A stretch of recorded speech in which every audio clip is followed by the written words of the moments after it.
আদিম যুগে মানুষ পাথরে পাথরে ঘর্ষণের মাধ্যমে আগুন বা আলো জ্বালাত।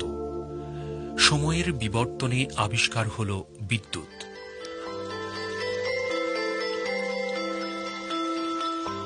আধুনিক বিশ্বে বিজ্ঞানের আবিষ্কারের মধ্যে বিদ্যুৎকে সবচেয়ে বড় আবিষ্কার বলে মনে করা হয়, কেননা পরবর্তীতে যতগুলো আবিষ্কার রয়েছে তার মূলে বিদ্যুতের অবদান সবচেয়ে বেশি। এর ধারাবাহিকতায় বিজ্ঞানী